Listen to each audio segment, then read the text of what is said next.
Friends, welcome back to my channel. তো দেখো বন্ধু, সকাল সকাল ব্লগটা স্টার্ট করলাম। তো গুড মর্নিং, তোমরা কেমন আছো? আমি ভালো আছি, আশা করছি তোমরা সবাই সব দিন ভালো থাকো, আমার সব বন্ধুরা।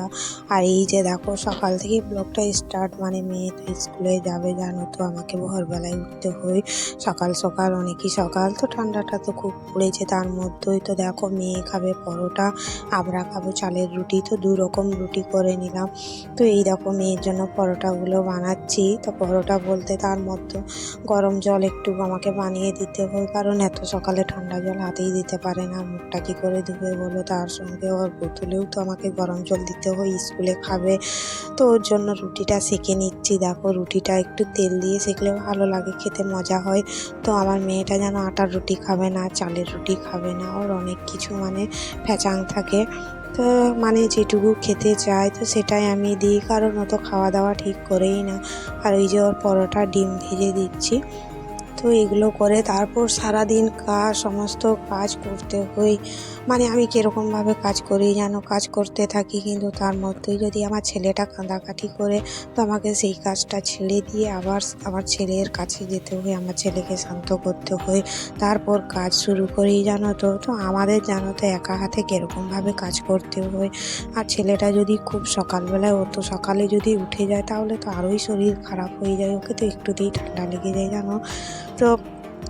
কি করব বলো, আমাদের মতন সাধারণ বউয়েদের এইভাবেই এরকম কষ্টর সঙ্গেই সংসারে কাজগুলোকে গুছিয়ে নিতে হয়। তো কোনো আর মানে ব্যাপার নেই, আমাদের কষ্ট মানে কি বলি, তো আমাদের মানে কষ্ট ছোটোর থেকে করে করে না আমাদের অভ্যেস হয়ে গেছে। জানি না আমাদেরকে উপরবেলা এত কেন কষ্ট দেয়, সব জিনিসই কষ্ট।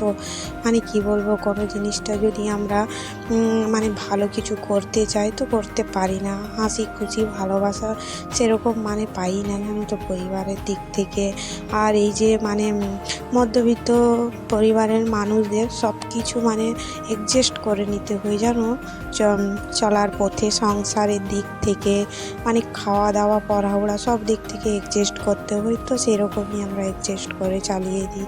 এই দেখো আমার মেয়ে এখন একটু গরম চা দিয়েছি আর রুটি দিয়েছি, তো এখন একটাও রুটি খেয়ে যাবে। তো আজ থেকে স্কুলটা ছুটি পড়ে যাবে এখন। যাই হোক, একটু ঠান্ডাটা তাহলে কমেই যাবে যখন স্কুল মানে খুলবে। তো মেয়েকে তাড়াতাড়ি রেডি করে বের করতে হয়, কিন্তু কি বলো তো, আমার মেয়েটা নাও তো তাড়াতাড়ি পারে না কাজ করতে, মানে খেতেও পারে না তাড়াতাড়ি, মানে অনেক সুস্তি ওর কাজকর্ম সব কিছু, অনেক বকানি খায় সকালবেলায় উঠে। তার মধ্যে আমার ছেলে উঠে যায়, জানো, ওকে রেডি করবো, টিফিন বানাবো, তার মধ্যে আমার ছেলে উঠে যায়। তো সেই সময় আবার আমি কাজটা বন্ধ করে দিয়ে আমার আবার ছেলের কাছে যাই। তো ছেলেকে একটু দুধ টুধ খাইয়ে ওকে আবার ঢাকা দিয়ে ঘুমিয়ে ঘুম পাড়িয়ে দিয়ে আবার উঠে পড়ি কাজের জন্য। তো দেখো আমার মেয়ে তো স্কুলে রেডি হয়ে গেল, রেডি হয়ে বেরিয়ে গেল, কারণ ওর গাড়ি এসে দাঁড়িয়ে অনেকক্ষণ থেকে ফোন করছে। তো চলে গেলে এবার আমি দেখো ওকে পাঠিয়ে দিয়ে আমাদের যে চালের রুটি বানাবো, তো সেটাই দেখো আমি গুলে নিচ্ছি। তো এবার আমাদের চালের রুটিটা তৈরি করব। তো এটা হচ্ছে আতপ চালকে মিক্সিতে বেটেছিলাম, জানো তো, মিক্সিতে বেটে আর এই দেখো রুটি বানাবো। তো তোমার দাদাভাই না অনেকই পছন্দ করি আর রুটি, তো সেই জন্য ভাবলাম যে বাড়িতে একটু আতপ চাল আছে, তো আজকে বেটে বানিয়ে দিই। তো এই দেখো বানিয়ে দিচ্ছি এখন। আর সত্যিকারের আমাদের মানে কি বলবো, সকালে মানে কোনো খাওয়া দাওয়ার কোনো নেই, যখন যেটা খেতে ইচ্ছা করে সেটাই আমরা খাই। কারণ মানে যখন ধরো চা বিস্কুট খেতে ইচ্ছা করে তো চা বিস্কুট খাই, রুটি খেতে ইচ্ছা করলে রুটি খাই, চাউমিনটা অনেক কমই খায়, পছন্দ করে না সবাই, জানো তো। চাউমিনটা শুধুমাত্র আমার মেয়েকেই দিই, আর আমার ছেলেও খেতে চায় না চাউমিন, জানো। তারপর দেখো রুটিটা করে একটু ডালিয়া বানিয়ে দিলাম, তারপর তো সারা দুপুরের কাজ তো পড়েই আছে। তো ঠান্ডা ভাব, তো এই দেখো আমার ছেলেও উঠে গেছে আর তোমার দাদাভাইও বাড়িতে আছে। তো দেখো ও মজা, জুতা, সোয়েটার, টুপি সবই পরে আছে, কিন্তু আমার দাদাভাই যে মানে পাতাগুলো জমা ছিল না, সেইগুলোকে একটা জ্বালিয়ে নিচ্ছে, আর আমি দেখো চালটা বেছে নিচ্ছি, কারণ ও পাশে উনানে রান্না হবে আর এ পাশে আমি বাড়ির সমস্ত কাজগুলো করতে হবে, বাসি ঘরে পিছন তুলতে হবে, ঝাড় দিতে হবে, এগুলোই হচ্ছে তো কাজ আমাদের, বলো। আমাদের মতন মেয়েদের আর কি, সংসার মানেই কাজ, কাজের কোনো শেষ নেই। তো সেই সকাল থেকে তো তোমরা জানো রাত 10টা পর্যন্ত কাজ, তারপর তো রাত্রেবেলায় ছেলে তো বদমাশি করবেই, ওকে তুলে তুলে পেচ্ছাপ করাতে হয়, মানে ও এবার দেখতে হয়, লক্ষ্য রাখতে হয়, মানে রাত্রেও ঘুমটা ঠিকঠাক হয় না, জানো তো। তো মা দেখো ওপাশে সবজিটা বানিয়ে নিচ্ছে, সবজি বলতে একটু লাউ ডাঁটা ছিল সেটাই বানাচ্ছে।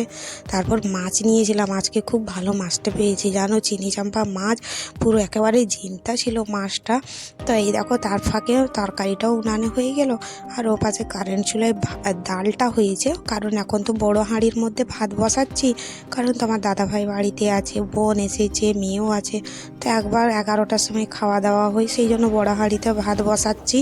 আর মনে করবে তো ভাতটা মনে করবে উনানেই বসাই, কারেন্ট চুলাতে বসাইনি। তো দেখো সব রান্নাবান্না তো কমপ্লিট হয়ে গেল। তো এবার একটু ভাবলাম যে ঘরটা মুছে নিই, তো দেখো মুছছি, কারণ ঘরটা আমি না জানো, ঘরটা মুছার পরেও অনেক নোংরা নোংরা লাগে। আমার ছেলে না ধুলো বালি সব কিছু, ধুলো বালি সব কিছু না নিয়েছে না বাড়িতে ফেলে, জানো তো কি করব বলো। তো যেরকম এক্ষুনি গোছাবো সকালবেলায় বাড়িটা, কিন্তু তার 10 মিনিট পর দেখবে আরও বাড়িটা ধুলোবালি একেবারে ভরে গেছে। তো দুপুরের রান্নাবান্না সব কমপ্লিট হয়ে গেল। দেখো আজকে তার বাবা, মেয়ে আর আমি একসঙ্গে খেতে বসেছি। তো মেয়ে তো মাছ দেখে একেবারে নাক তুলছে ওপরে, ও খাবেই না, কিন্তু তার মধ্যে ওকে বুঝিয়ে সুঝিয়ে একটু খাইয়ে দিলাম। আর এই দেখো বিকালে আমার বোন বলে কি যে লাউ শাক সেদ্ধ করে চাটনি করে খাবো। তো বন্ধু তোমরা আমার সঙ্গে থাকো, আমার ব্লগগুলো দেখবে, যদি তোমাদেরকে ভালো লেগে থাকে না তো তোমরা একটা সাবস্ক্রাইব করো, বন্ধুদের সঙ্গে শেয়ার করো, আর যদি কিছু মনে হয় ভুল হয়েছে তো তোমরা আমাকে একটা কমেন্ট করে জানান, তাহলে আমি না খুব খুশি হবো, জানো।